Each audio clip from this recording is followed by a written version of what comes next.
어떤 분이 이런 질문을 했대요. 하나님께서 창조하기 전에는 뭐 하셨을까? 창조하기 전에는 뭐 하셨을까? 이렇게 질문을 했더니만 어떤 신학자가 이렇게 답변을 했답니다. 너같이 쓸데없는 질문을 하는 사람을 위해서 지옥을 만드셨다. 이렇게 대답했다고 하는데, 정말 주님은 창세전에 뭘 하셨을까라는 것을 에베소서에서는 이렇게 우리에게 알려주고 있습니다. 우리 이 세 번째 날, 마지막 날에는 에베소서 1장 말씀을 함께 읽으면서 시작을 해보도록 하겠습니다. 하나님 말씀 에베소서 1장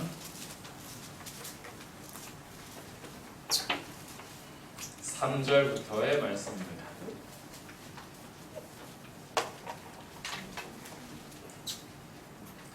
에베소서 1장 3절부터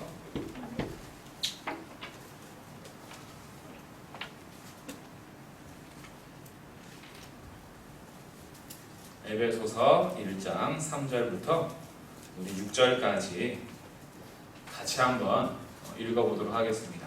읽으시면서 말씀의 의미를 좀 생각하시면서 읽으면 좋겠습니다. 시작. 찬송하리로다. 하나님 곧 우리 주 예수 그리스도의 아버지께서 그리스도 안에서 하늘에 속한 모든 신령한 복을 우리에게 주시되 곧 창세전에 그리스도 안에서 우리를 택하사 우리로 사랑 안에서 그 앞에 거룩하고 흠이 없게 하시려고 그 기쁘신 뜻대로 우리를 예정하사 예수 그리스도로 말미암아 자기의 아들들이 되게 하셨으니 이는 그가 사랑하시는 자 안에서 우리에게 거저 주시는 바 그의 은혜의 영광을 찬송하게 하려는 것이라. 아멘. 4절에 보니까 창세전에 뭘 하셨다고 기록을 하죠? 그리스도 안에서 우리를 택하셨다. 그렇죠? 에베소서 1장 말씀에서는요, 하나님께서 세상을 창조하기 전부터 하신 일이 있는데 그리스도 안에서 우리를 택하셨다라는 것을 말씀해 줍니다. 이 말씀이 얼마나 귀한 말씀이냐 하면요, 하나님께서 이 땅 가운데 구원을 베풀어 가시는 역사가 사람이 태어나서 그의 행위를 보고 결정하는 것이 아니라 하나님께서 이미 그리스도 예수 안에서 우리를 택하기를 기뻐하셨다라는 거예요. 그래서 우리가 하나님의 역사를 볼 때 성경은 이 하나님의 통치 방법을 어떻게 알려주냐 하면 강의한 이제 마지막 페이지입니다.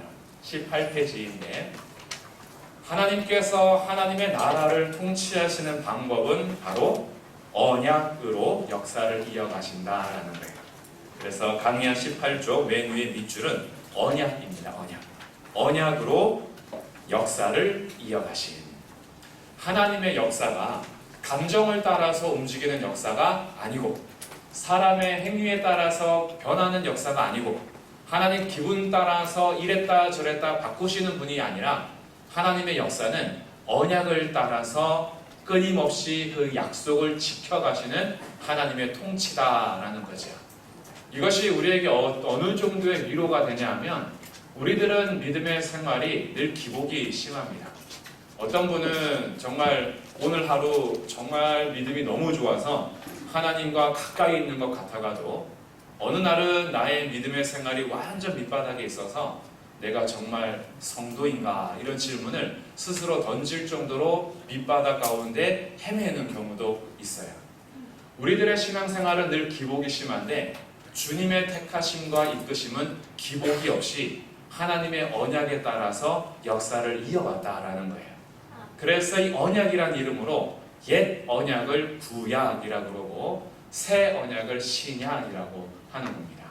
그러니 성경의 모든 역사가 사람에 따라서 바뀐 역사가 아니라 하나님의 언약에 따라서 지속되어 온 하나님의 구원 역사, 구속 역사라는 것이고 하나님께서 여전히 왕이 되셔서 통치하시는 하나님의 나라, 이것이 성경이 우리에게 보여주는 그런 말씀이다라고 어제 이렇게 구속사 관점과 하나님 나라 관점에 대해서 말씀을 나누었어요.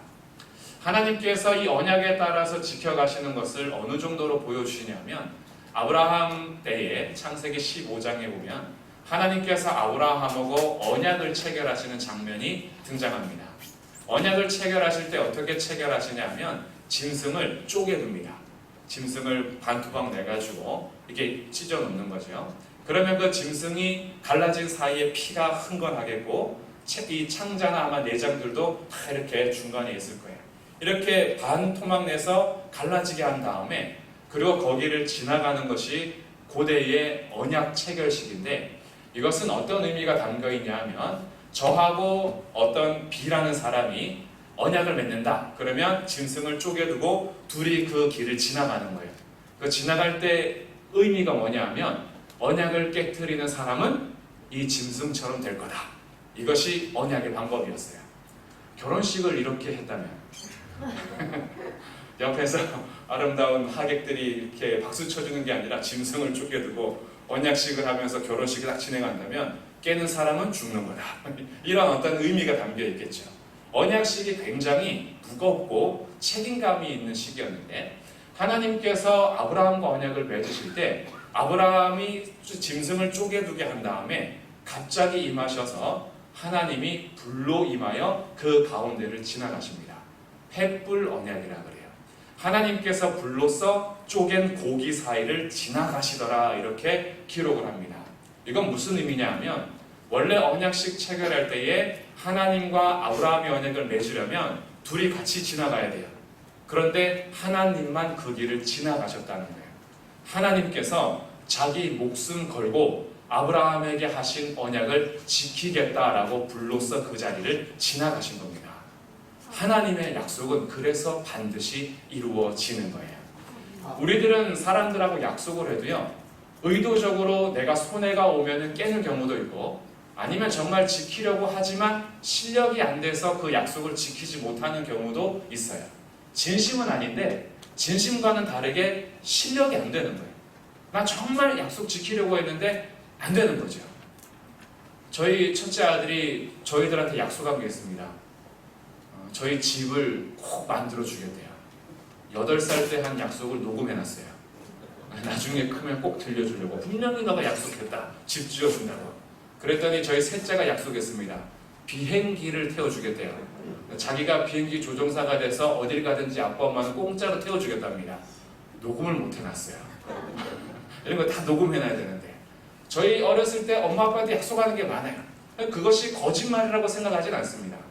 그러나 그것을 다 지킬 수 있는 능력이 우리에게 사실 있을 수도 있고 없을 수도 있어요. 아이들의 약속만 그런가요? 부부와의 약속도 부모님이 자녀에게 하는 약속도 약속할 때는 진짜 사랑하고 진짜 해주고 싶어서 약속을 하는 경우는 있으나 우리들이 그 약속을 다 지킬 만한 능력과 실력이 안 돼요. 그러다 보니까 약속을 깨거나 못 지키는 경우가 있는데 여기에서 서로 실망할 때가 있죠. 그런데 기억하십시오. 우리는 약속을 다 지킬 수 있는 그런 능력이 안 되는 피조물이에요. 그런데 하나님은 그렇지 않습니다. 하나님은 약속하시면 약속을 이룰 수 있는 능력을 갖추신 분이 우리 하나님이십니다. 그리고 우리 하나님께서는 약속한 대로 반드시 이루어 가시는 모든 세상을 통치하시는 진실하고 신실하신 분이에요. 하나님은 한 번도 거짓말한 적이 없으시고 하나님 우리를 가지고 놀지 않습니다. 재미 삼아서 우리에게 약속하거나 우리 기분 맞춰주기 위해서 약속하지 않아요. 하나님은 자기 생명 걸고 약속하십니다. 그리고 하나님은 약속하신 대로 통치하시는데 그것이 우리의 죄 가운데 빠져서 죄의 종노릇하며 여전히 우리는 실패하나 하나님은 약속하신 대로 여자의 후손을 보내주신다라고 그 약속하신 대로 예수님을 보내주셨고 예수님께서 약속하신 대로 우리의 죄를 위하여 십자가에서 죽으시면서까지 끝까지 자기 백성을 사랑하시고 자기를 못 받고 비웃는 저들을 향하여서 아버지 저들의 죄를 용서해 주십시오.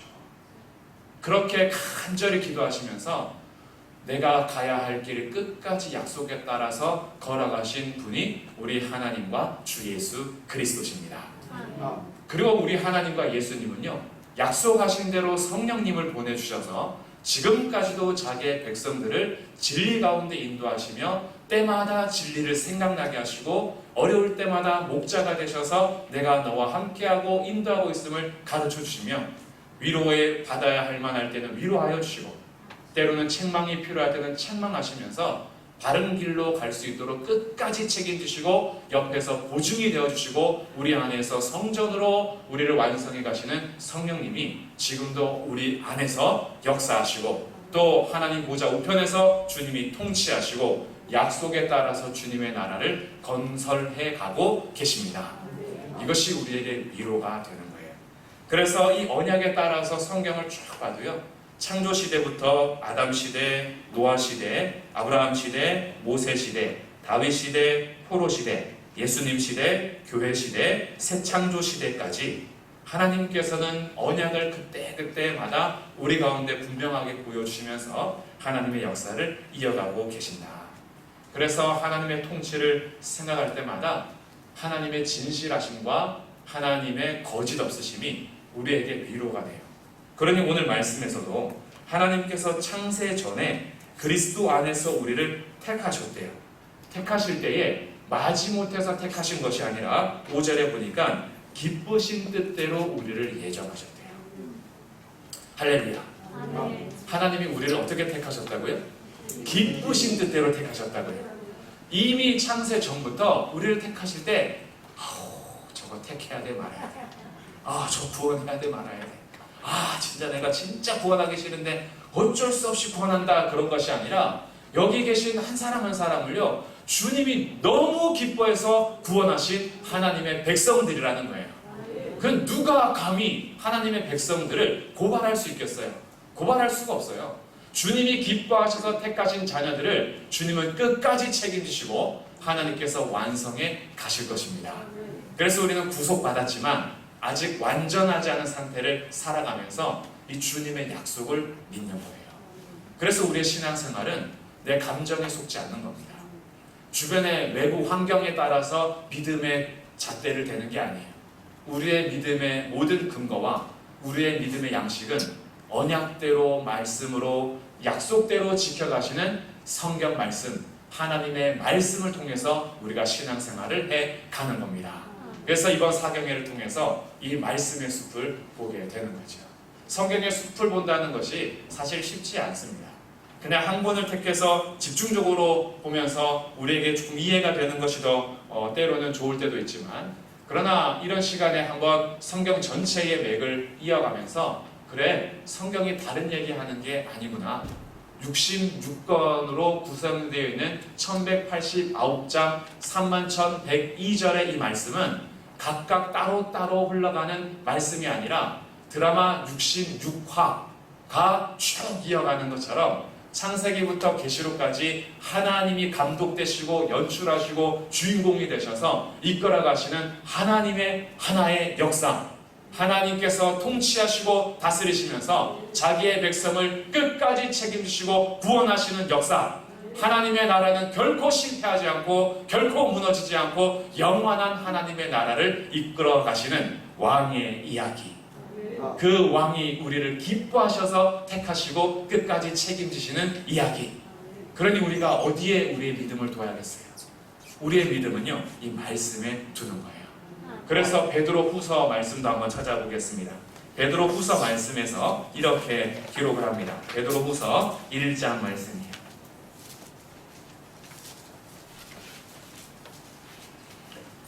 신약성경 385쪽 베드로 후서 1장 18절.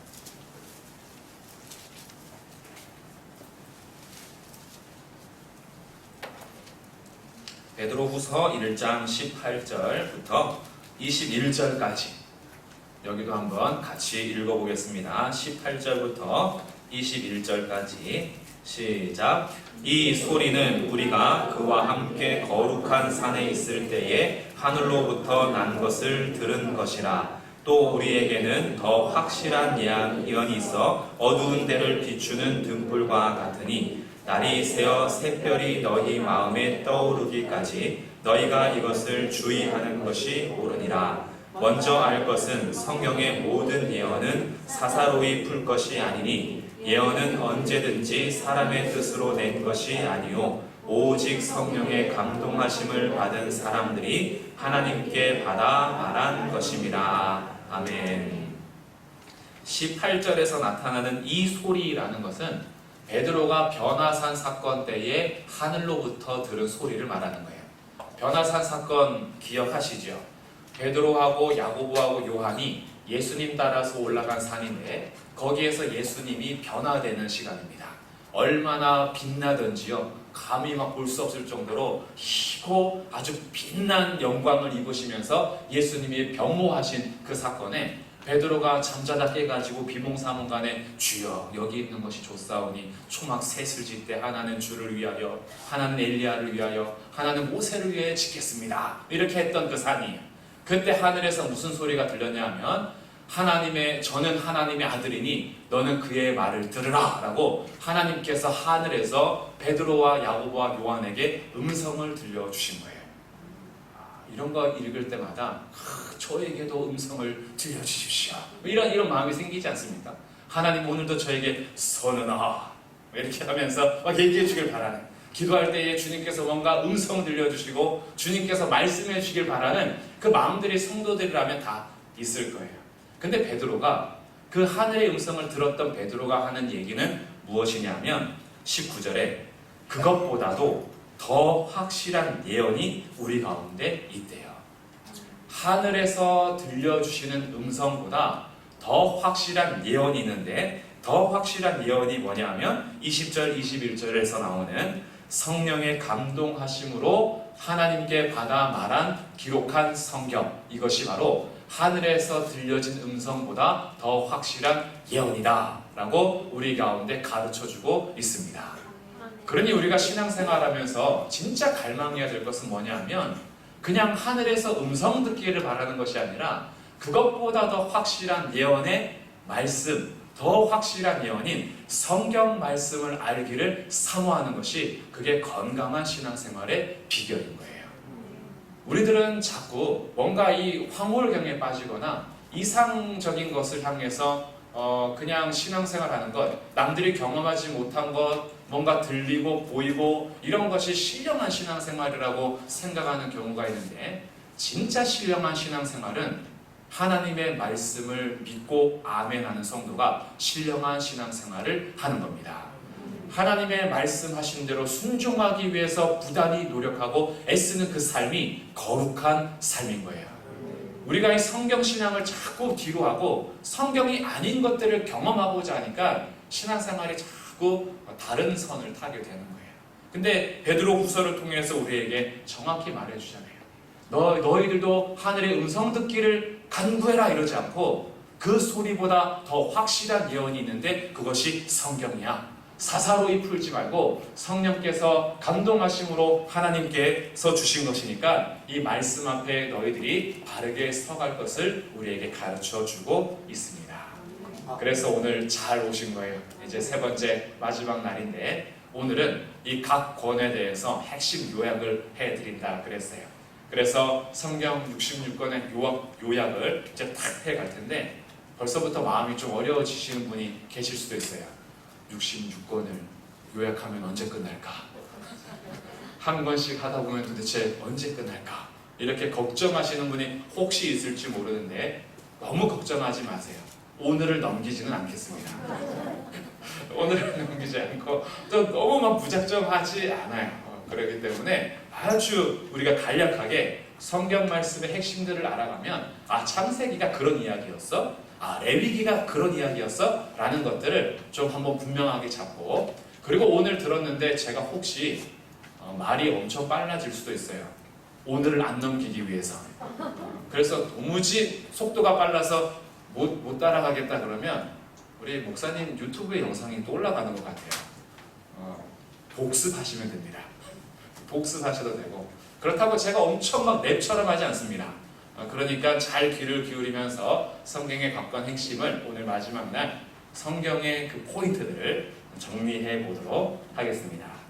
자, 먼저 창세기부터 한번 해볼 텐데요. 창세기는 4대 사건, 4대 인물 이야기입니다.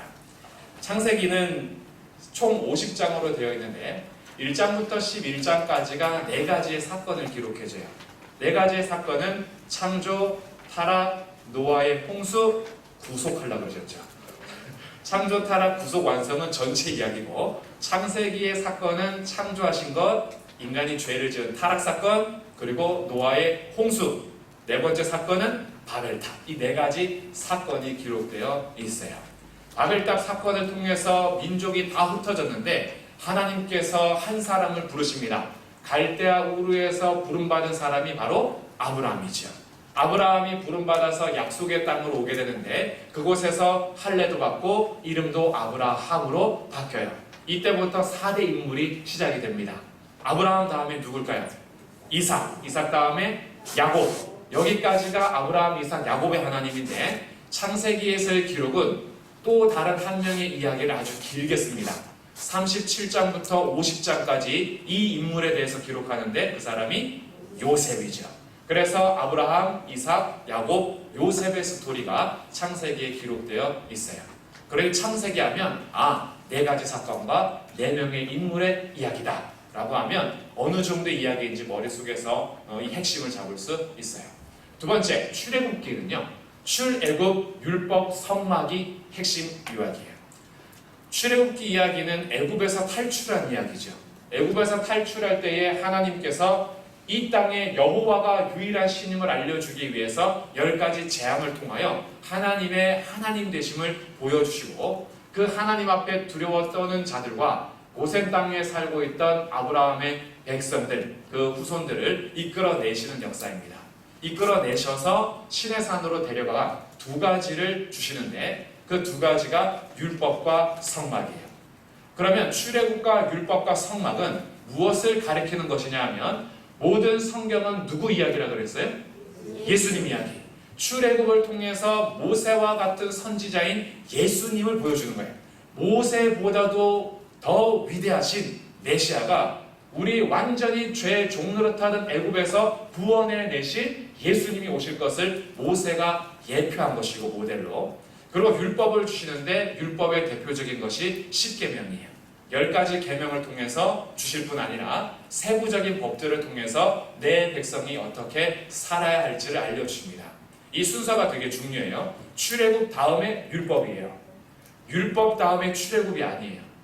율법 다음에 출애굽이 아니라는 것은 무슨 뜻이냐면 율법을 다 지켜 행한 자들만 애굽에서 탈출하게 도와줬다는 게 아니에요. 출애굽은 오직 은혜입니다. 하나님께서 은혜로 이들을 끌어내신 거예요. 그리고 은혜로 구원받은 백성들에게 내 백성은 세상의 법과 똑같이 사는 것 아니야. 내 백성은 내가 주는 법으로 사는 거야 라는 것이 율법이에요. 그러니 율법을 다 지켜 행하지 못했다라고 해서 구원에서 출애굽에서 취소되는 게 아니었다라는 거예요.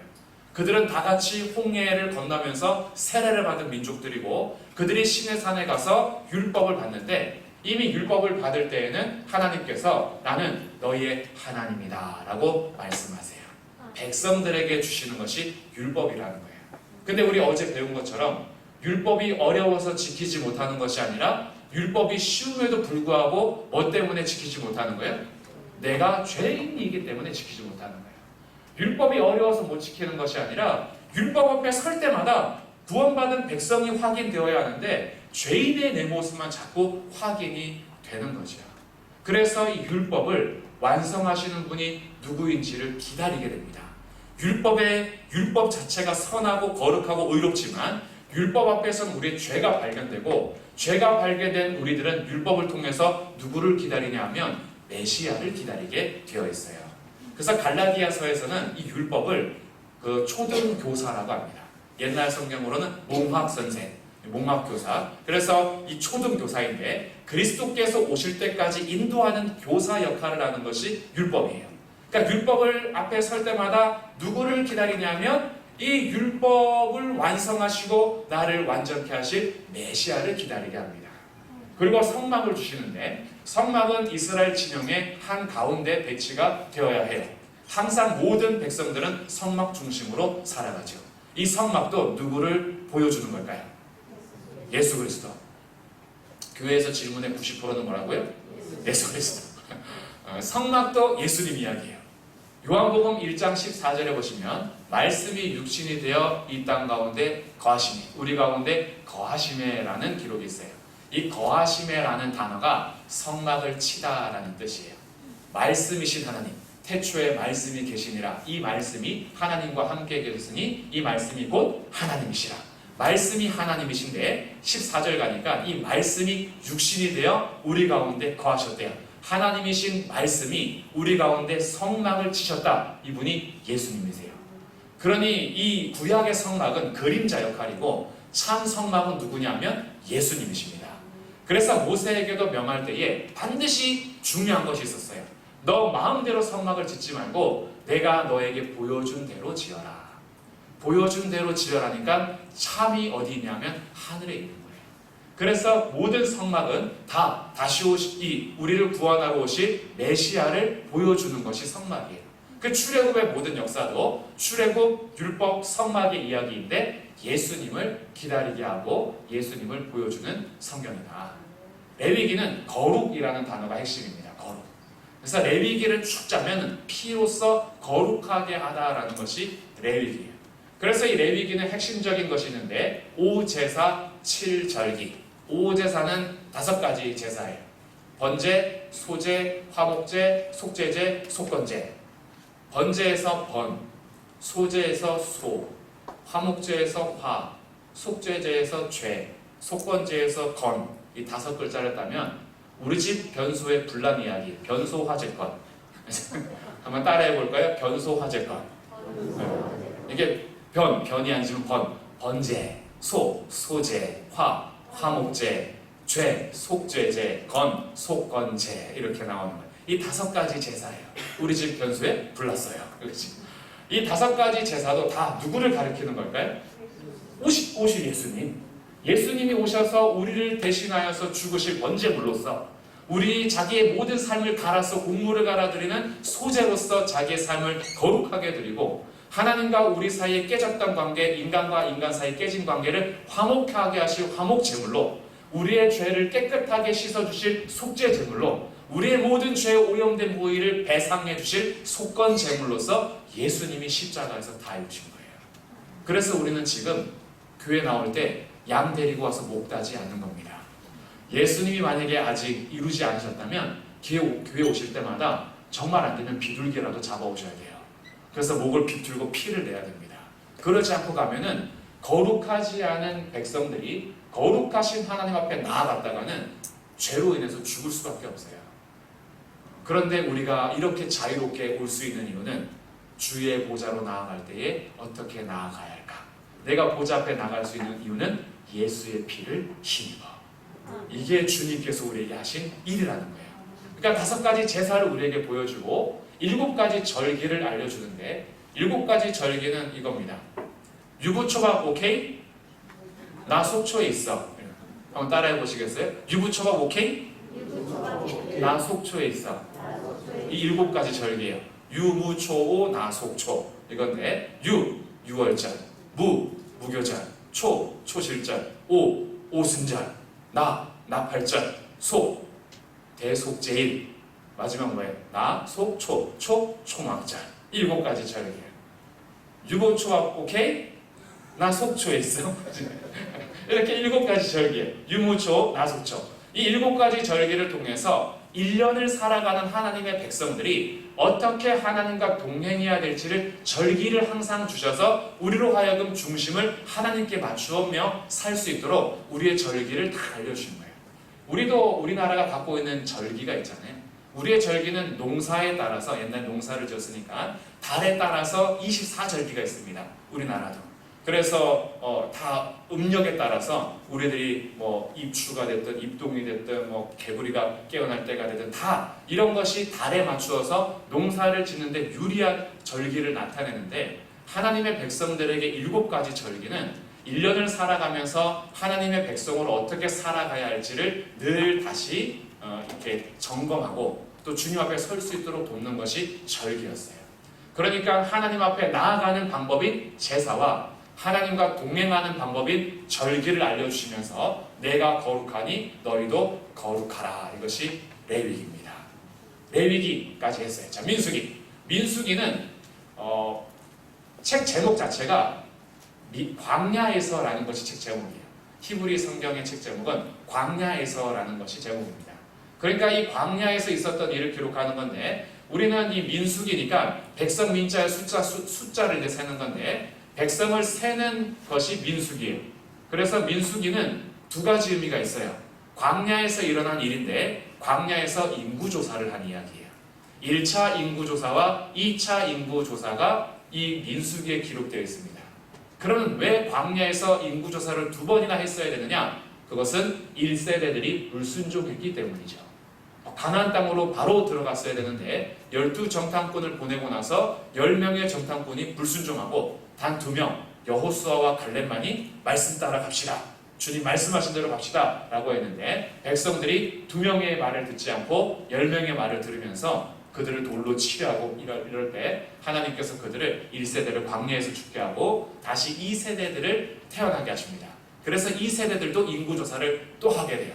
그래서 1차 인구조사와 2차 인구조사가 있습니다.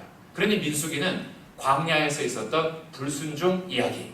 신명기는요, 모세도 들어갈 수가 없었어요.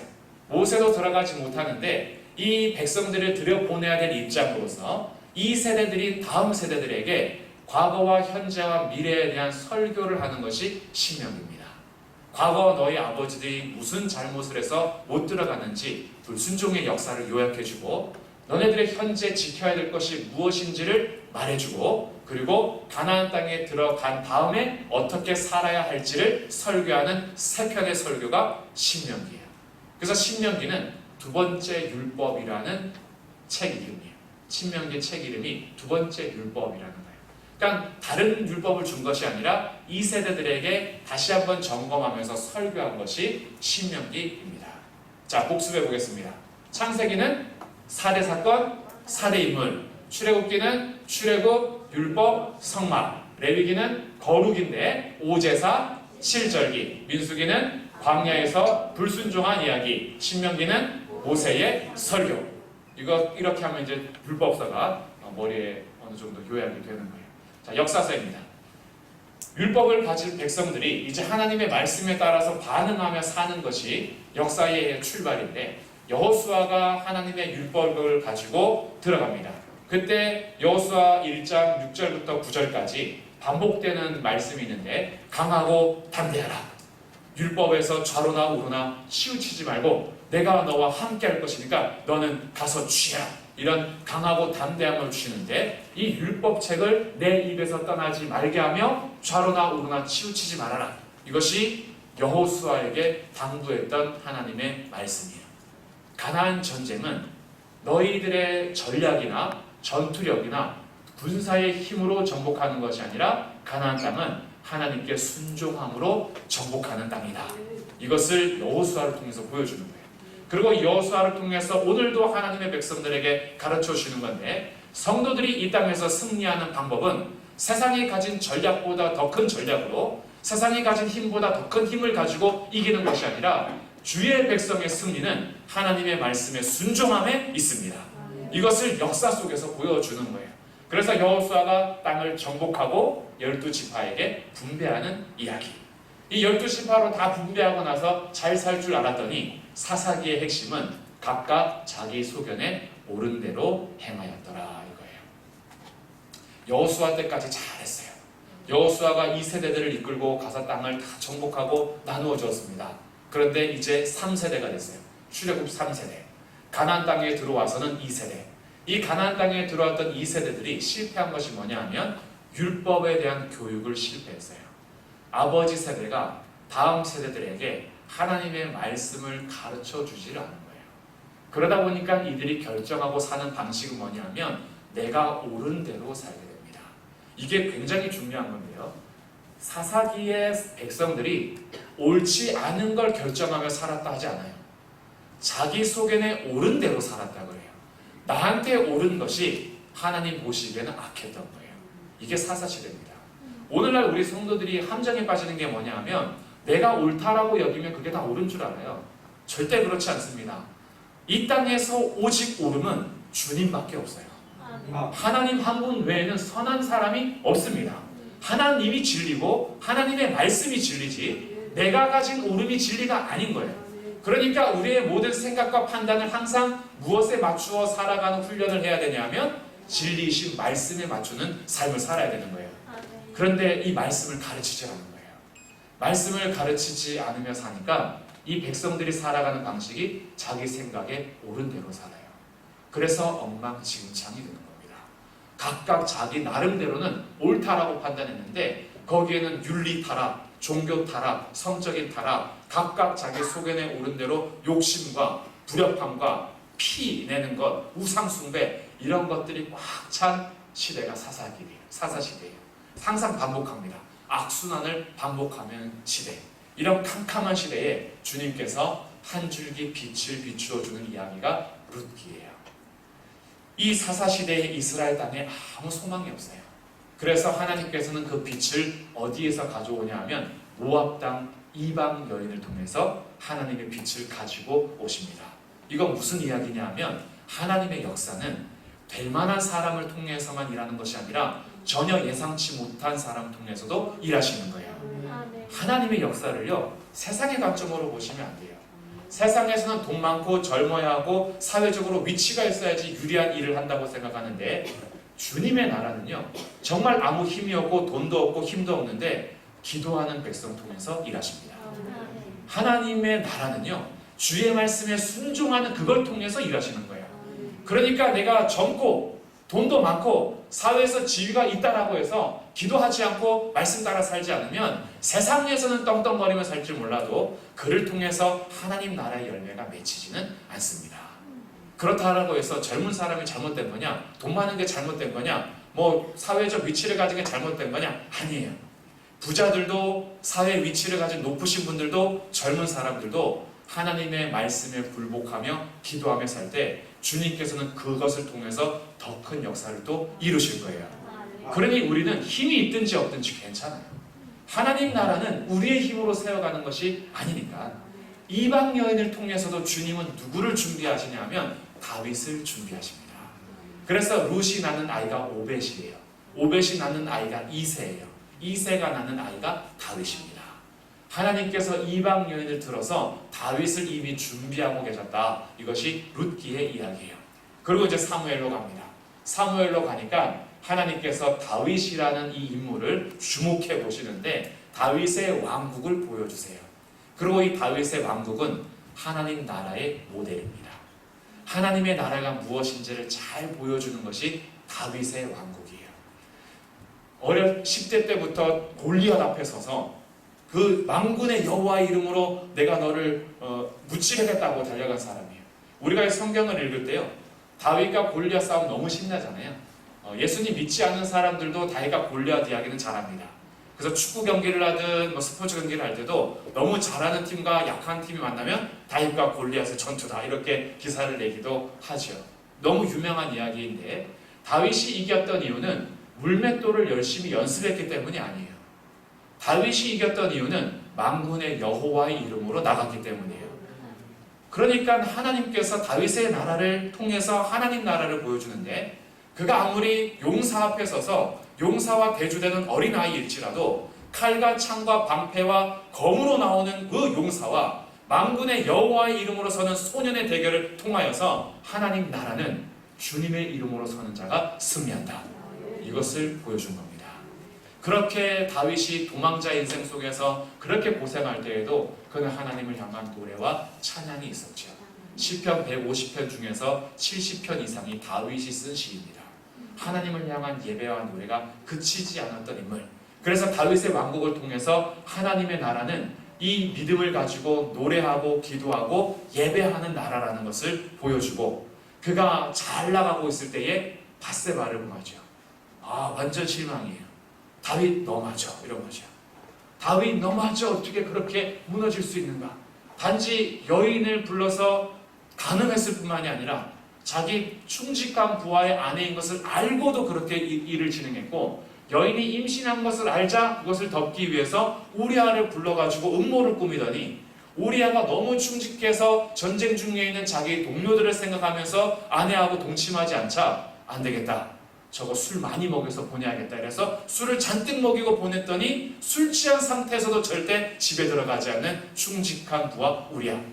그를 어떻게 처리할까 고민하다가 전쟁터에 장군에게 편지를 쓰잖아요. 우리아를 적군의 성벽 가까이 가게 해서 죽게 해라. 이런 작전을 명령하는 살인교사를 하는 왕이 다윗이에요. 어떻게 다윗이 이렇게 무너졌는가? 사람에게는 전혀 소망이 없구나라는 것을 알려주는 동시에 이렇게 밑바닥을 치는 다윗에게 하나님께서 나단을 통하여서 그의 죄를 깨닫게 하시고 그 앞에 무릎 꿇고 회개하는 자를 주님은 용서하시는 이야기를 통해서 하나님의 나라는 죄를 안 짓는 나라가 아니라 죄를 지었을 때 그것을 깨달으면 주님 앞에 회개하고 용서받는 나라다. 이것을 주님께서 보여주시는 거예요. 하나님의 나라인 교회는요, 죄 안 짓는 사람들이 모이는 곳이 아니에요. 제가 전도하다 보면 이런 분들이 있어요. 자기 죄가 너무 많아서 교회 갈 수 없대요. 그래서 제가 꼭 얘기합니다. 죄가 많기 때문에 오셔야 돼요. 죄가 너무 많으니까 빨리 오셔야 돼요. 교회는 의인들이 모이는 것이 아니고요. 죄 한 번도 안 지은 것이 아니라 하나님께서는 의인을 부르러 온 것이 아니라 죄인을 부르러 예수님이 이 땅에 오셨죠. 병든 자에게 의사가 필요한 것처럼 죄인들에게 예수님이 필요합니다. 다윗의 왕국을 통해서 이걸 보여주는 거예요. 그래서 그가 믿음으로 승리할 때만이 하나님이 함께하는 것이 아니라 죄를 지어서 나락으로 떨어졌을 때에도 주님은 다윗을 포기하지 않고 나단을 통해서 죄를 깨닫게 하시고 무릎 꿇고 회개하는 그에게 정결한 마음과 정직한 영을 새롭게 하시고 성령을 통하여서 구원의 기쁨을 회복해 하시는 우리 하나님, 그 나라 백성으로 불러주신 거예요. 그래서 사무엘 상하는 다윗의 왕국을 보여주고 열왕기 상하는 인간 왕은 결국 실패하더라, 이것을 보여줍니다. 인간 왕은 결국 안 되는 거예요. 이 땅에서 사람을 통해서는 절대 하나님의 나라가 성공할 수 없다라는 것을 열왕기 상하 이야기가 계속해서 왕들이 실패하는 이야기예요. 좀 괜찮은데 라고 했더니 아니고, 괜찮은데 했더니 아닌 거예요. 이럴 때마다 항상 뭘 구하게 되냐면 우리를 진짜 구원해 줄 왕은 언제 오시는가, 이것을 기다리게 하는 거죠. 그래서 열왕기 상하를 읽으실 때마다 이것이 기다려지는 거예요. 정말 완벽한 왕은 어디 계신가? 언제쯤 오실까? 이것이 열왕기 상하예요. 역대 상하는 포로로 잡혀갔을 때 이스라엘 역사를 돌아보는 이야기입니다. 하나님께서 약속하신 것이 무엇이냐면 다윗의 왕국이 영원할 거라고 약속하셨어요. 다윗의 후손에서 영원한 왕이 올 거라고 했거든요. 그런데 망했어요. 아니 하나님, 유다 왕국, 다윗의 왕국이 왜 망했죠? 라고 돌아보니까 하나님께서 약속하신 다윗의 왕국이 뭐지라는 고민을 하게 된 거예요. 하나님은 거짓말하지 않으십니다. 하나님은 자기가 한 말을 지킬 능력이 없지도 않으세요. 그런데 하나님께서 다윗의 왕국을 약속하셨는데 다윗의 왕국이 무너졌어요. 그러면 생각해야죠. 하나님 거짓말 안 하시고 능력이 없는 것도 아닌데 그렇다면 다윗의 왕국은 무엇인가? 라는 다윗의 왕국에 대한 개념을 다시 정리하는 거예요. 그러면서 알고 보니까 하나님께서 약속하신 다윗의 왕국은 정치적인 나라가 아니라 하나님을 예배하는 종교적인 나라라는 것을 알게 돼요. 그래서 이스라엘 역사를 정치적으로 기록하지 않고 종교적으로 제사장 관점에서 기록하는 역사가 역대 상하입니다. 그래서 역대 상하에는 제사장과 레위인 중심으로 다윗의 왕국이 다시 기록이 되는 거예요. 그러니까 우리들도 알게 되죠. 하나님께서 이루시는 나라는요, 이 땅 가운데 조선이란 나라, 대한민국이란 나라, 이런 정치적인 나라가 아니에요. 하나님께서 세우신 나라는 이 세상에 속한 나라가 아닙니다. 이 세상의 나라는 흥망성쇠가 있지만 주님의 나라는 영원해요. 그럼 이것이 무슨 뜻이냐면 혹시나 대한민국이 망하더라도 하나님을 예배하는 민족들을 통해서 하나님 나라는 멸망하지 않는다는 뜻이에요. 주님의 나라는 영원합니다. 그것을 우리가 고백할 때에 우리가 어디 속해 있는지를 분명하게 알게 되는 거죠. 이 이야기가 역대상하 이야기예요. 하나님께서 유다 멸망한 정치적인 나라도 다시 회복시키시는데, 왜냐하면 하나님이 약속하신 여자의 후손을 보내주시기 위함이죠. 그래서 S라는 귀한 성전 율법 이야기입니다. 뭐하고 비슷하죠? 출애굽기하고 비슷하죠. 출애굽기는 출애굽 율법 성전이었잖아요. 근데 이거는 귀한 성전 율법이에요. 비슷해요. 왜냐하면 포로로 잡혀갔다가 애굽에서 탈출했던 것처럼 포로로 잡혀갔다가 돌아오는 이야기이고, 돌아와서 해야 되는 게 뭐예요? 성전을 건축하고 율법으로 백성을 새롭게 하는 거예요. 하나님의 목적이 달라지지 않았다라는 겁니다. 시대가 흐르고 장소가 바뀌어서 종노릇했지만 하나님께서 자기 백성을 향한 목적은 계속 진행되고 있는 거예요. 그래서 솔로몬 성전과 같은 영광스러운 모습은 아닐지라도 주님은 그 성전에 함께 하신다라고 약속하셨고, 하나님의 백성들에게 율법을 통해서 다시 회복시키십니다. 그래서 에스라가 율법을 연구하고 준행하고 가르치기를 결심해서 열심히 연구해요. 그리고 레위인들을 세워서 말씀을 가르치는데 그때 부흥회가 시작된 거예요. 사경회의 첫 강사는 에스라입니다. 에스라가 나무로 강단을 만들고 설교하기 시작하는데 말씀을 펴서 읽어주는데요. 백성들이 말씀이 무슨 뜻인지 모르는 거예요. 그래서 레위인들을 통해서 말씀의 뜻을 해석해 주기 시작합니다. 그런 시간들을 낮 4분의 1을 보내고, 또 기도하면서 통곡하면서 보내는 시간들을 또 낮 4분의 1을 통하여서 하고, 3시간 설교하고 3시간 기도하고 3시간 울고, 이런 시간들을 계속 보내고 있는 거예요.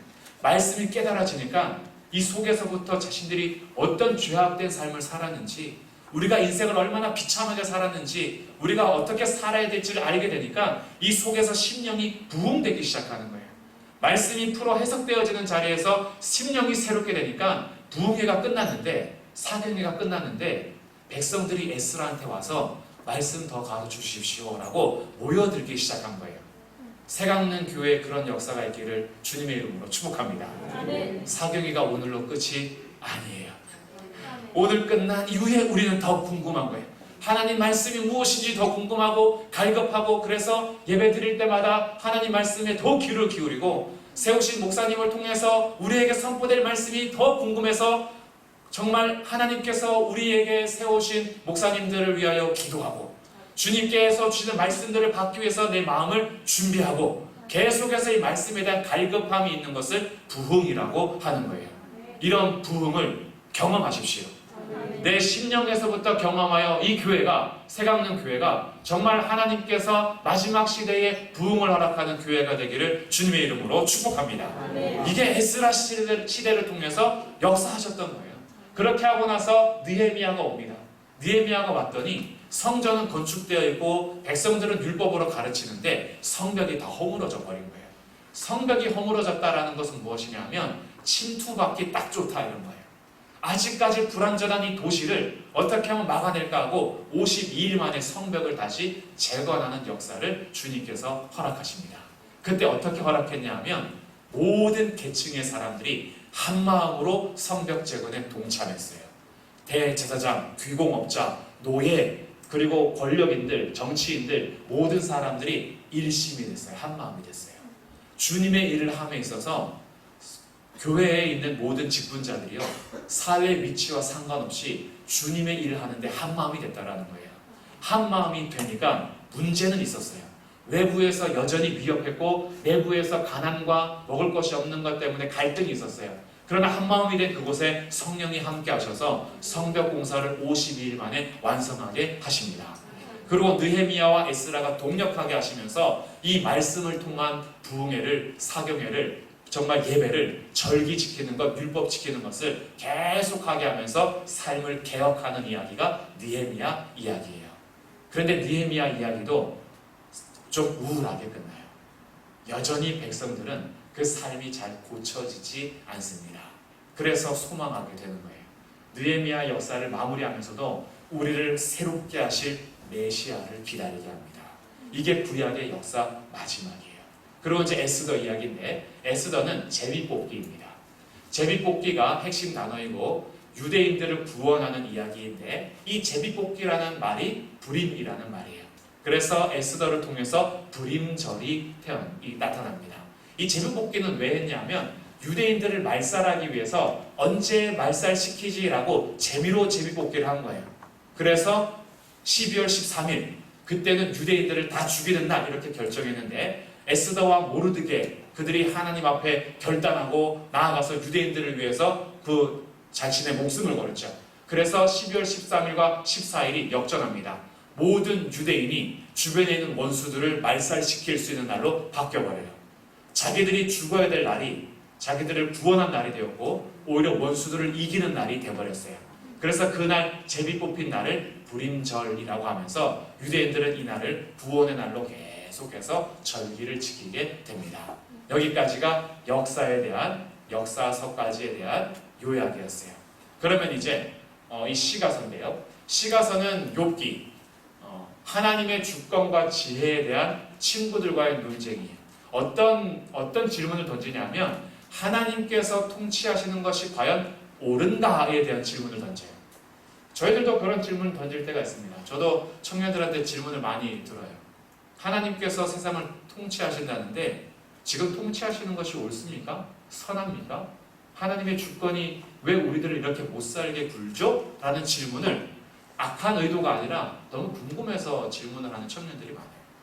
하나님이 선하시고 하나님께서 세상을 통치하시는데 왜 세상이 이렇게 악하고 그리고 이렇게 억울하고 불행한 일들이 내 삶 속에서 많이 일어나는지, 그러니 하나님의 통치에 대해서 질문을 던지게 되죠. 욥기도 그런 이야기입니다. 욥이 이유 없이 고난을 당하고 있잖아요. 욥이라는 한 삶을 통해서 마귀가 시비를 걸어서 그냥 고난이 온 거예요.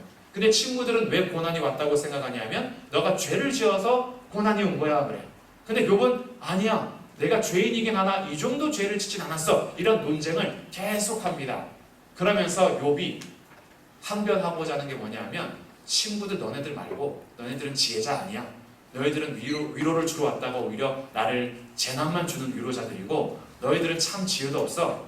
나는 지혜자이신 하나님과 대변하길 원한다. 하나님 저하고 논쟁하시죠? 라는 것이 욥의 주장이에요. 하나님께서 마지막에 나타나셔서 질문을 하시는데 창조의 질문과 섭리에 대한 질문, 하나님의 통치에 대한 질문을 70가지 이상을 38장부터 42장까지 쫙 나열하십니다. 질문을 쭉 던지세요. 그때 욥이요 중간에 한마디 하죠. 제가 감히 주님과 항변하려 했다니요. 아무 대답 못하겠습니다.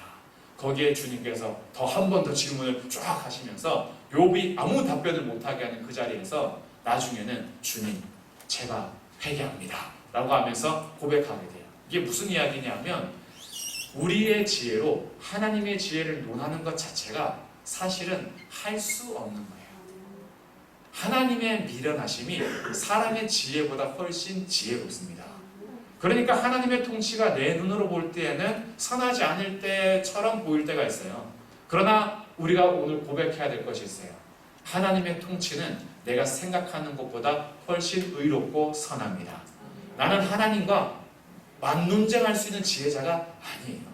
하나님의 통치가 왜 그런지 다 이해는 안 돼요, 사실. 우리가 인생에서 겪는 고난과 고통에 대한 해답이 다 없어요.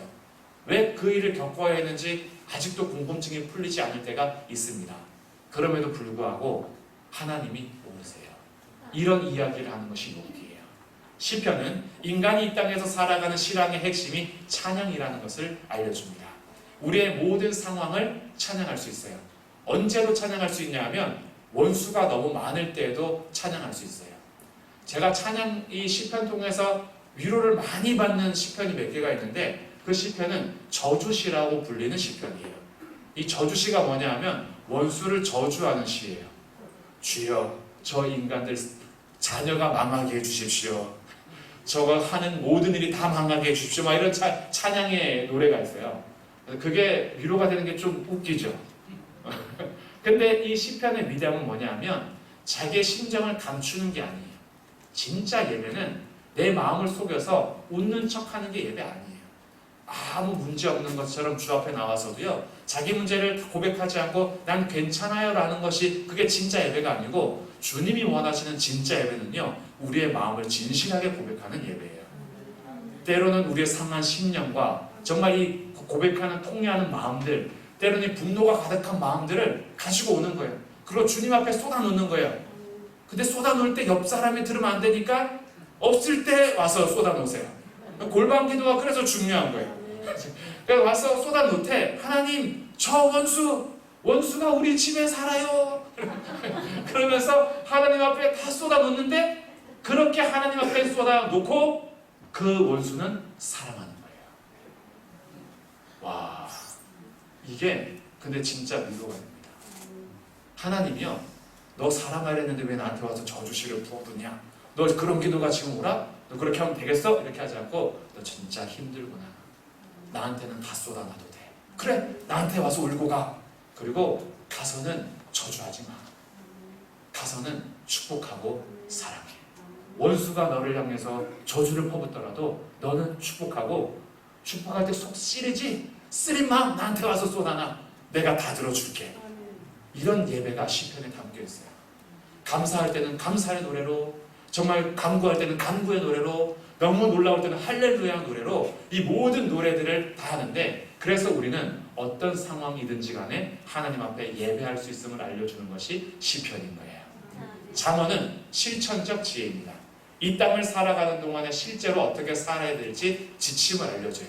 하나님을 경외하는 것이 지혜의 근본으로서 어떻게 살아야 될지 기술을 알려주고, 전도서는 사색적 지혜예요. 좀 생각을 많이 하는 지혜입니다. 죽음 앞에서 헛되고 헛됨을 깨달으면서 한탄하는 지혜예요. 장례식장에 가면은 많은 생각을 합니다. 목사의 신분은 장례식을 많이 가는 일을 하게 되어 있어요. 임종도 많이 경험하게 되고, 입관식을 통해서 죽으신 성도님들의 얼굴도 마지막까지 보게 되고, 그러면서 살아가게 되는데, 장례식 갈 때마다 생각이 깊어지죠. 우리의 인생에 대해서 정말 덧없어, 정말 헛될 뿐인 것 같은 인생, 야 인생이 뭐라고 라는 것들 많이 생각합니다. 그래서 가끔은요, 이렇게 우리가 언제 죽을지 모르는 인생 속에서 뭘 그렇게 짧은 인생 싸우다가만 갈까, 이런 생각할 때가 있어요. 사랑해도 모자를 짧은 시간인데 언제 갈 줄 알고. 가끔씩 가는 거는 순서가 없다 보니까 가끔 그런 생각할 때가 있어요.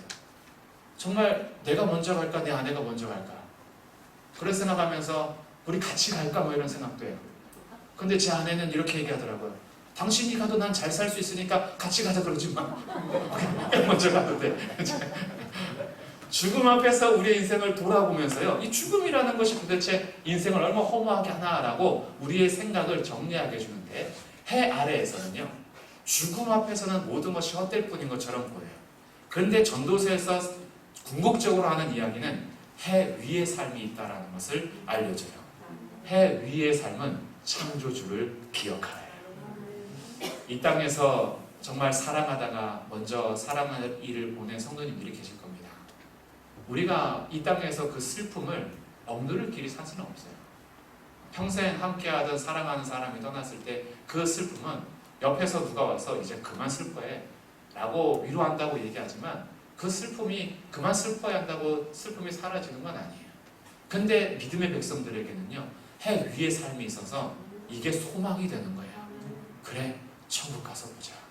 천국에서 이 땅에서의 모습이 아니라, 혹시 평생 아프다가 먼저 보낸 성도가 있습니까? 그분이 천국에서도 시름시름 앓을 모습이 아니에요. 거기서는요, 정말 빛나는 모습을 하고 있을 거예요. 그런 모습들을 만날 것을 기대하게 되고, 그러면서 해 너머의 삶을, 창조주가 있지, 주님을 경외하며 살자라는 우리의 삶을 진지하게 돌아보게 하는 것이 전도서입니다. 그리고 아가서는요, 성의에 대한 이야기인데, 부부의 성의에 대한 이야기예요. 오늘 젊은이들이 특히 많이 봐야 될 성경책 중에 하나예요. 성적으로 모든 것이 다 무너져가는 이 사회 속에서 결혼관계 안에서의 부부의 성이 얼마나 아름다운지를 보여줍니다. 그리고 부부 외에 밖에서의 성적인 관계는 하나님께서 기뻐하지 않는 관계라는 것을 배워야 하는 세대가 오늘날의 세대인 거죠. 그래서 아가를 통해서는 실질적으로는 부부의 성에 대한 이야기를 하고, 이것을 신비적인 이야기로는 남편이신 예수 그리스도와 신부인 교회의 아름다운 연합을 보여주는 것이 아가입니다. 자, 이렇게 해서 시가서를 마치고, 자, 예언서부터는요, 제가 다 이제 걱정하셨죠. 언제 끝나지, 이런 걱정이 막 되시잖아요. 강리안을 한번 보시면, 자, 강리안 3페이지입니다.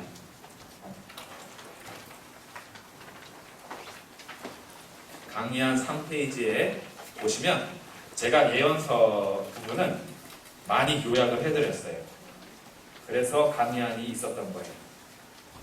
북이스라엘의 호세, 아모스, 요나, 남유다의 요엘, 미가, 스바냐, 이사야, 예레미야, 하박국, 포로 기간에 다니엘, 에스겔, 포로 기간 때 학개, 스가랴, 말라기, 에돔에 보냈던 오바댜라는 이 선지서에 대한 요약을 제가 한 줄에서 두 줄로 요약해 두었습니다.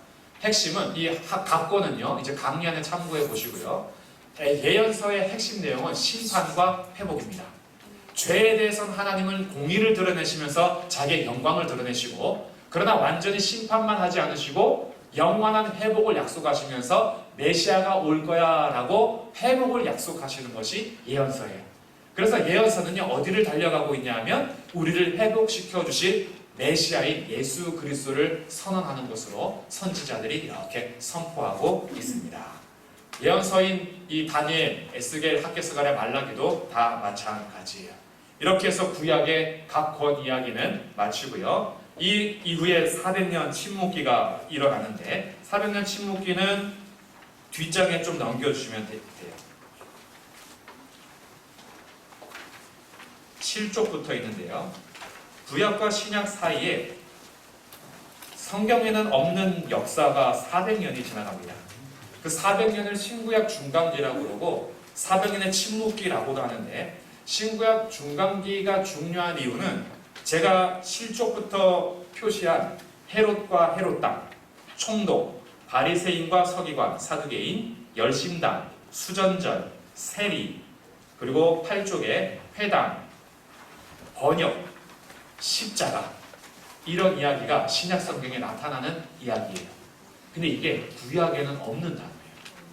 구약에는 없었던 사람들이에요. 바리새인, 구약 성경에 없어요. 사두개인, 구약 성경에 없어요.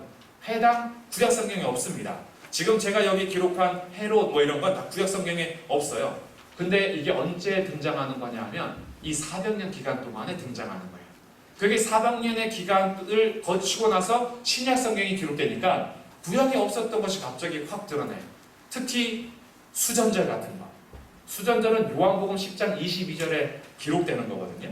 예루살렘에 수전절이 이르니 때는 겨울이라. 이 수전절이 구약에 없는 절기예요. 유무초, 나속초 없어요, 거기에. 수전절은 언제 있는 거냐면 400년 중간기에 있었던 절기예요. 근데 그 절기가 요한복음 10장 22절에 등장하니까 이걸 모르면 수전절이 도대체 뭐야 라고 할 수 있겠죠. 그래서 간략하게 정리하면 400년 동안 제국들이 바뀌는데, 그때 이스라엘 역사 가운데에 중요하게 알아야 되는 것은 첫 번째 헬라 제국입니다. 자, 강리한 9쪽이에요. 바벨론이 지나고 바벨론을 페르시아가 삼켜버립니다. 그 페르시아를 삼킨 나라가 헬라 제국이에요. 그리스 제국 헬라 제국인데, 그 헬라 제국의 유명한 왕이 알렉산더 대왕이죠. 알렉산더 대왕이 죽고 나서 땅이 4개로 나누어져서 통치하게 되고요. 그때 이스라엘 백성들하고 연관지었던 왕조가 프톨레마이오스라는 왕조와 셀레우쿠스라는 왕조예요. 다 몰라도 돼요. 이때에 하나님께서 하신 일만 기억하시면 돼요. 헬라 제국을 통해서 하나님 하신 역사는 언어를 통일했습니다. 언어를 뭘로 통일했을까요? 헬라 제국이 했던 일은 문화를 통일시키는 거였는데, 그리스도 헬라어라고 하는 것이 제국을 통해서 통일이 되어버렸어요. 이것이 왜 하나님께서 하신 섭리냐면, 헬라어로 기록하면 모든 민족이 성경을 볼 수 있었어요. 그래서 신약 성경은 헬라어로 기록합니다. 구약 성경은 히브리어로 기록되어 있었어요. 근데 히브리어는 유대 민족밖에 읽을 수 없어요. 그러니 모든 민족이 히브리어로 성경을 적었다면 못 읽겠죠. 근데 400년 기간을 통해서 이 제국을 통해서 모든 민족들이 헬라어를 쓰니까, 오늘날 영어를 쓰면은 웬만해서 모든 전 세계를 다니면서 쓸 수 있는 것처럼 당시에는 헬라어가 전 세계를 다니면서 쓸 수 있는 글이라 성경을 헬라어로 기록하니까 이방인도 성경을 통해서 예수님 만날 수 있게 된 거예요.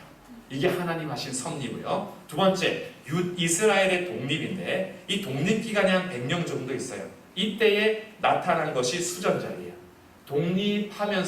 독립할 때의 그 기쁨을 표시한 것이 수전절이라는 절기가 된 거예요. 성전을 더럽혔던 것을 속상해하면서 울부짖고 있다가 독립혁명을 통해서 성전을 다시 깨끗하게 했던 날을 기념하는 절기가 수전절입니다. 귀한 거예요. 이때에 이들이 갈망했던 건 뭐냐 하면 메시아가 언제 오시려나 라는 것을 갈망했어요. 그러니까 이 갈망이 잘못되게 나중에 갑니다. 이들이 원했던 메시아는 제국을 무찌르고 우리를 독립시켜줄 메시아를 원했어요. 그러니까 예수님이 아니었던 거예요. 예수님이 와서 로마 제국을 무찔러야 되는데 로마 제국에 붙잡혀서 십자가에서 죽으니까 예수님은 메시아가 아닌가 보다 이랬던 거예요. 이들이 잘못 생각하고 있는 거죠. 예수님이 오시려고 하는 구원은 정치적 구원이 아니라 죄로부터의 구원인데 이들이 기다렸던 메시아는 정치적인 메시아였던 거예요. 어쨌든 이들의 마음에 메시아에 대한 열망과 갈망이 쭉 올라갑니다. 그리고 이제 예수님 시대의 제국이 로마 제국인데 이 로마 제국을 통해서 하나님 하신 섭리는 도로를 확장하게 했어요. 도로가 모든 길은 로마를 통한다라고 하는 말처럼요. 도로를 얼마나 잘 해놨는지 오늘날 고속도로의 기본이 로마가 한 거예요. 로마가 왜 고속도로를 해놨냐면 전쟁을 할 때에 중요한 게 빠르게 우리 군대가 가는 것, 그리고 보급품들을 빠르게 전달하는 것. 그러니까 마차가 빨리 지나가야 되는데 길이 울퉁불퉁하고 그냥 새길이고 이러면 마차가 지나갈 수 없잖아요. 그래서 빨리 보급하기 위해서 마차들이 달려갈 수 있는 길을 로마로부터 다 만들어 둔 거예요.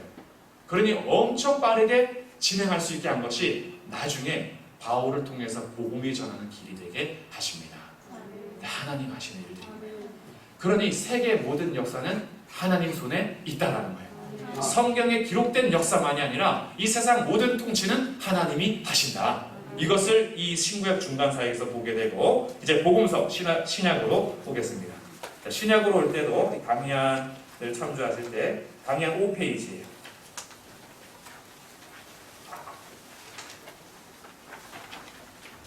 복음서는 4개가 있는데 이 4개의 복음을 안 하고 하나의 복음이라고 합니다. 대신 시각을 내 시각이라고 했어요.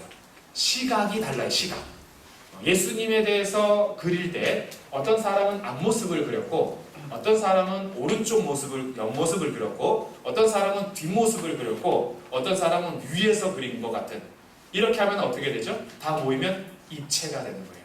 그러니까 네 개의 복음이 다른 이야기하는 것이 아니라 한 예수님 얘기하는 건데 시각이 4개의 시각으로서 이 4개의 복음서를 읽어야 예수님이 입체적으로 더 드러나게 됩니다. 그래서 5페이지 참고해 보시면 마태복음은 세리인 마태가 썼고 마가복음은 선교사인 마가 요한이 쓴 것이고요. 누가복음은 의사이자 역사학자인 누가가 썼고 요한복음은 어부 출신인 예수님의 제자 요한이 썼어요. 직업도 다르죠. 독자들도 다릅니다. 마태복음은 유대인들을 대상으로 쓴 복음서이고 마가복음은 로마인을 대상으로 쓴 복음서이며 누가복음은 헬라인, 이방인을 위해서 쓴 복음서이고 요한복음은 모든 사람을 대상으로 쓴 복음서예요. 그러다 보니까 핵심이 조금씩 달라요. 마태복음은 유대인의 왕으로 오시는 예수님을 묘사합니다. 우리가 기다리는 그 왕이 예수님마저 구약 성경을 통해서 예수님을 드러내주면서 예수님이 그 메시아야라는 것을 말해주고요. 마가복음은 로마인들을 대상으로 선교사로서 다니면서 예수님의 섬김과 구원은 너네들처럼 무기를 가지고 압제하는 것이 아니라 십자가에서 죽으시면서 인자는 많은 사람을 위하여 대속물로 주노라. 그래서 섬김의 종으로 오셔서 우리를 구원하시는 메시아다라는 것을 말해주고요. 누가복음은 헬라인들에게 있어서 지혜가 구원이거든요. 헬라인들은 철학이 발달했습니다. 그래서 이들에게 구원은 사람의 지혜예요. 그런데 진짜 사람, 참 인간, 참 사람, 참 지혜가 누구냐면 예수님이야 라는 것을 알려줍니다. 그래서 예수님은 가난한 자들, 소외된 여인들, 그리고 그 사람들에게 낮은 자라고 쳤던 모든 사람들에게도요, 그들에게 복음이 되셔서 목자에게 나타내시고 여인들에게 나타내시면서 너네들이 말하는 지혜보다 더 지혜로우신 구원자, 하나님의 아들이신, 사람의 아들이신 누가에 대해서 말해주고 요한복음은 이 예수님이 바로 하나님이시야 라는 것을 드러내주면서 하나님의 아들이심을 더 부각시키는 것이 요한복음이에요. 그러니까 시각이 다르게 모여서 이 4개의 시각이 예수님을 온전한 모습으로 그려내주고 있어요. 그러다 보니까 그림에 대한 것도 이렇게 묘사하는데 마태복음은 사자복음서라고 합니다. 왕이죠. 마가복음은 소복음서라고 해요. 섬김이에요. 누가복음은 사람복음서라고 그러고 요한복음은 독수리복음서, 영적이다 이렇게 얘기합니다. 그래서 요한복음은 777이 나와요. 7가지 표적, 7가지 선언, 7가지 설교 이렇게 그것을 모아둔 것이 요한복음이에요. 예수님께서 요한복음에 이렇게 등장하십니다. 나는 양의 문이다. 나는 선한 목자다. 나는 부활이요 생명이다. 나는 길이요 진리요 생명이다. 이런 말 하시죠. 이 예수님이 나는 뭐뭐이다 라는 말이 구약에서 여호와에 대한 표현이에요. 나는 스스로 있는 자니라. 이것이 예수님이 사용한 나는 뭐뭐이다 라는 거예요. 그러니 예수님의 자기 선언은 뭐였냐면 내가 하나님이야. 이것을 선언하신 거예요. 하나님으로서 보여주신 표적 7가지가 그 예수님이 하나님이시다라는 것을 드러내주는 이야기. 이것이 요한복음입니다. 그래서 4개의 시각 한 복음서에 대한 것이 마태, 마가, 누가, 요한복음이고요. 그래서 사도행전인데 사도행전은 증인, 교회, 복음의 확장. 이것이 핵심 단어예요. 예수님께서 승천하셨지만 이 세상을 버린 것이 아니라 하나님 우편에서 여전히 통치하신다고 그랬죠. 그 통치하시는 예수님이 복음서는 지상에 와서 통치하시는 것이지만 사도행전은 하늘나라 가서 천상에서 통치하시는 이야기인데 약속하신 성령님을 보내주셔서 성령님이 이 안에서 역사하심을 따라 순종하는 증인들이 등장하기 시작합니다. 그래서 이 증인들이 가는 곳에서요, 박해가 있고 어려움이 있어도 예수가 주 되시는 것과 그리스도 되신 것을 증언하면서 증인들을 통하여 복음이 온 열방 가운데 확장되기 시작합니다. 이런 역사를 보여주는 이야기가 사도행전이에요. 그래서 증인들이 가서 복음을 전하는 곳에 세워지는 것이 교회입니다. 교회라는 단어는 불러내서 모아준 사람들이라 이런 뜻이에요. 하나님께서 밖으로 불러낸 사람들, 세상에서 종되었던 자들을 이 복음을 통하여서 구원받은 백성들을 따로 불러준 그런 백성들, 이것을 교회라 그래요. 그런데 교회는 복음이 있기 전에는 세상에 없었다. 하나님이 아니면 존재할 수 없는 공동체. 그러니 교회는 하나님께서 이 땅 가운데 예수님 보내주셔서 예수님이 머리가 되시고 몸 삼아주신 예수님 주인 되는 몸, 새로운 공동체가 교회인 거예요. 그래서 복음이 전해지는 곳에 교회들이 생기게 되고 이 교회들을 통해서 끝까지 복음이 확장되는 이야기가 사도행전 이야기입니다. 이제 바울 서신과 일반 서신인데 이것도 한번 참고해 보실 수 있어요. 강의 한 6페이지입니다. 6페이지 보시면 바울 서신과 공동 서신, 일반 서신 제가 강의한 요약을 해드렸죠. 이것도 한 2줄로 인해서 각 책마다, 서신서마다 요약을 해드렸어요. 이것도 이제 사경에는 오늘로 끝나지만 말씀에 갈급하면 오늘로 끝나지 않는다. 시작이다. 그러니까 숙제, 집에 가서 읽어보시는 거예요. 그래서 바울 서신과 공동 서신은 요약이 되는데 이 서신 이야기는 핵심이 뭐냐 하면 하나님께서 교회들에게나 아니면 성도들에게 보내는 편지예요.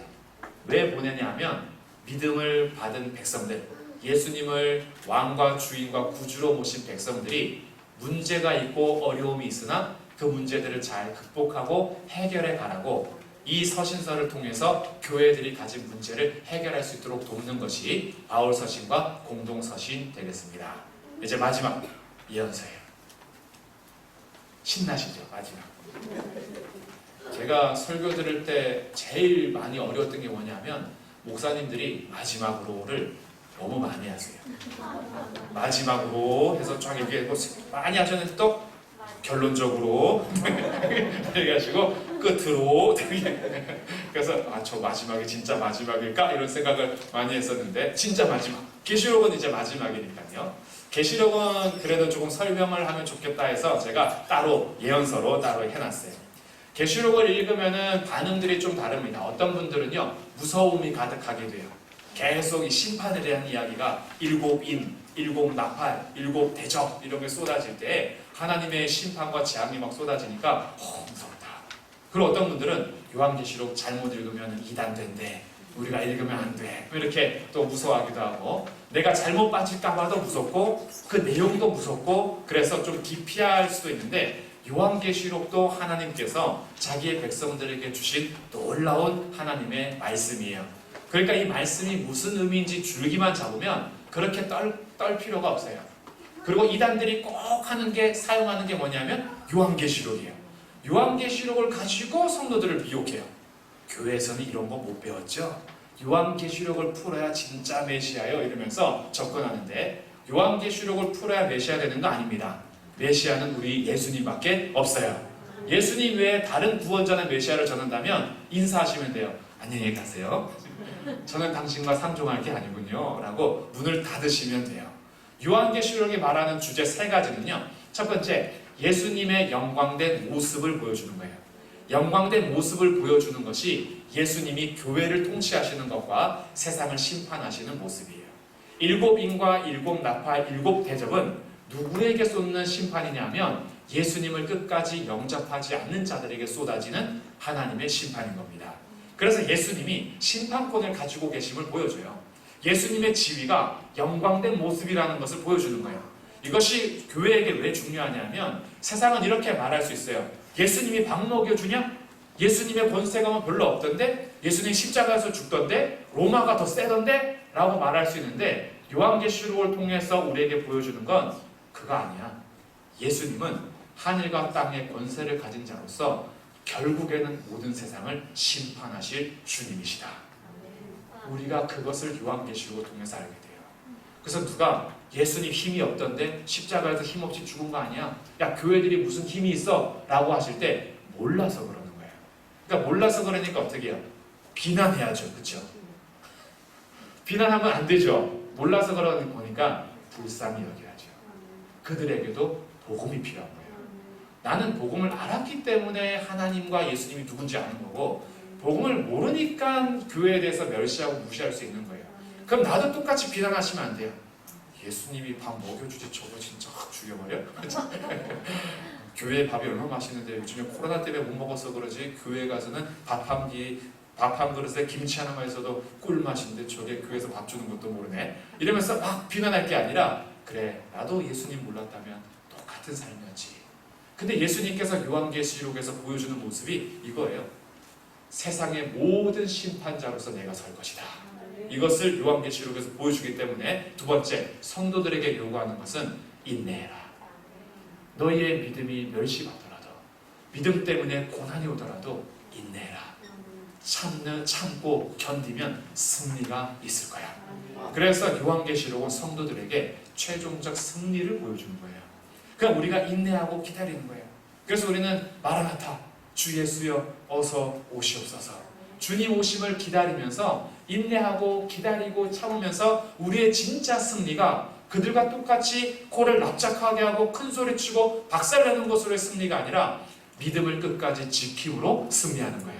이게 요한계시록에서 성도들에게 요구하는 것이고 마지막 세 번째는 최후의 심판과 교회의 최종 모습을 보여주면서 혼인잔치에서 함께 즐거워할 모습이 새하늘과 새 땅, 새 예루살렘에서 우리가 영원토록 주님을 예배하고 기뻐하고 즐거워해요.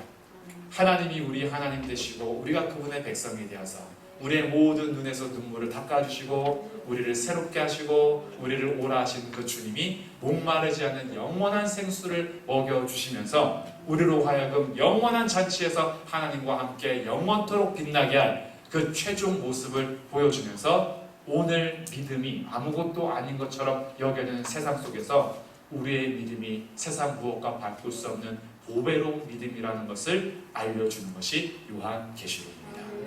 그러니까 요한계시록도 많이 읽으셔도 돼요. 요한계시록을 통해서요, 내가 지금 견딜 때지, 내가 지금 더 참을 때지, 환난의 때 인내할 때지, 이것이 승리지. 믿음을 저버리는 것이 승리가 아니라 믿음을 지키는 것이 승리지. 주님이 곧 오시면 세상을 심판하실 것이고 나의 눈물은 닦아주실 것이야. 주님이 오시면 나를 완전히 변화시켜서 세상에서 전혀 예측할 수도 없고 상상할 수도 없었던 가장 아름다운 모습으로 우리를 변화시켜 주실 거야. 그것을 기다리면서 주님 오실 때까지 서로 사랑하는 공동체가 교회인 겁니다. 그렇게 살아가시는 교회가 되기를 주님의 이름으로 축복합니다. 저희가 3일 동안 이제 사경연을 해서 이제 마무리하는 시간이 되었습니다. 이제부터 시작입니다. 이후 시간이 성경을 더 갈망하는 성도들이 되시기를 바랍니다. 이후 시간이 성경에 대한 더 열심을 가지고 성경을 통해서 하나님을 신뢰하는 교회와 성도가 되기를 바랍니다. 성경을 더 사랑하는 시간이 이어지기를 바라고, 성경 앞에 겸손한 주의 백성들이 되기를 바라고, 성경을 통해서 서로 더 깊이 사랑하고 견고하게 붙들림 받는 그런 믿음의 삶이 되기를 주님의 이름으로 축복합니다. 아담은 실패했지만 예수님은 성공하셨고, 예수님은 승리하셨고, 그리스도 예수 안에서 우리에게 하나님의 형상을 회복시켜 주셔서 우리를 왕같은 제사장으로, 거룩한 나라로, 제사장 백성으로 우리를 불러주시고, 우리가 어딜 가든지 예배할 수 있는 삶으로, 어딜 가든지 생육하고 번성하고 충만하고 정복하고 다스리는, 전도하는 삶으로 살아갈 수 있도록 우리를 변화시켜 주셨습니다. 이제는 우리가 그냥 출산하는 것이 생육하고 번성하고 충만하는 게 아니에요. 결혼하지 않은 독신자도, 혼자 사는 분들도, 그리고 나이가 많은 권사님들도 생육하고 번성하고 충만할 수 있습니다. 그게 영혼을 구원하는 거예요. 우리의 생육하고 번성하고 충만함은 죽은 영혼을 구원하는 거예요. 우리가 어딜 가든지 주님을 예배하고 어딜 가든지 주님을 증거하는 삶, 이게 생육하고 번성하고 충만하고 정복하고 다스리는 거예요. 이렇게 우리의 존재를 다시 예수님 안에서 변화시켜 주셨습니다. 그 은혜를 생각하면서 앞으로 계속 쭉 주의 말씀 안에 달려가는 새강릉 그리스도의 교회와 여기 함께 예배하고 사경에 참여한 모든 성도들이 되기를 주님의 이름으로 축복합니다. 아멘. 마지막 찬양 할 텐데요.